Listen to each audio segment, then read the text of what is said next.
ಅಭಿವೃದ್ಧಿ ಕೆಲಸಗಳು ಮಾಡ್ತಕ್ಕಂಥದ್ದಕ್ಕೆ ಸರ್ವರಿಗೂ ಕೂಡ ಅವಕಾಶ ಇದೆ. ಅವರು ಯಾರು ಇದ್ಲಿದ್ದು ಕೂಡ ಶಕ್ತಿಯುತವಾಗಿರ್ತಕ್ಕಂಥವರು ಅಲ್ಪಸಂಖ್ಯಾತರು ಕೂಡ ದೊಡ್ಡ ದೊಡ್ಡ ಡ್ಯಾಮ್ಗಳನ್ನು ಕೂಡ ಕಟ್ಟಿದ್ದಾರೆ.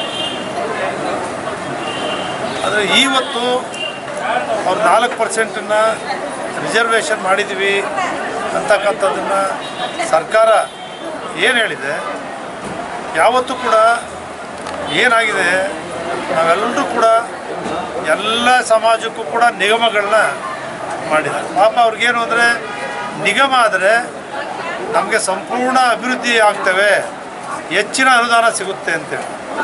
ಆದರೆ ಇರ್ತಕ್ಕಂಥದ್ದನ್ನು ಹಂಚಿಕೆ ಮಾಡ್ತಾರೆ ಹೊರತು ಅಭಿವೃದ್ಧಿಗೆ ನಿಗಮಗಳಿಗೆ ಸಾಕಷ್ಟು ಎಲ್ಲರೂ ಕೂಡ ಸಮಾಜದಲ್ಲಿ ಒಂದು ನಿಗಮ ಆ ಸಮಾಜದಲ್ಲಿ ಇರ್ತಕ್ಕಂಥ 10% ಅಭಿವೃದ್ಧಿ ಮಾಡ್ತಕ್ಕಂಥ ಅವಕಾಶವೂ ಕೂಡ ಕಡಿಮೆ ಇದೆ. ಇಂಥ ಸಂದರ್ಭದಲ್ಲಿ ಅಭಿವೃದ್ಧಿ ನಿಗಮ ಆಗಬೇಕು ಅಂತಕ್ಕಂಥ ಎಲ್ಲರೂ ಬಯಕೆ, ಅವ್ರು ಸಾಗಬೇಕು ಅಂತಕ್ಕಂಥದ್ದು. ಇನ್ನೊಂದು ಕಡೆ ಅಭಿವೃದ್ಧಿಯ ಜೊತೆಗೆ ಅವರೆಲ್ಲರೂ ಕೂಡ ಸಂಘಟಿತರಾಗಬೇಕು ಅಂತಕ್ಕಂಥದ್ದು ಕೂಡ ಅದರಲ್ಲಿದೆ. ಆದರೆ ಈ ಕಾಮಗಾರಿಗಳಲ್ಲಿ ರಿಸರ್ವೇಷನ್ ಮಾಡ್ತಕ್ಕಂಥದ್ದು ಅದು ಸರಿಯಾಗಿ ಕಾಣಿಸಲ್ಲ.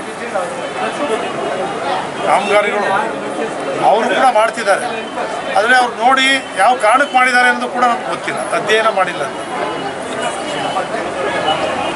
ಬಿಜೆಪಿ ಅವರು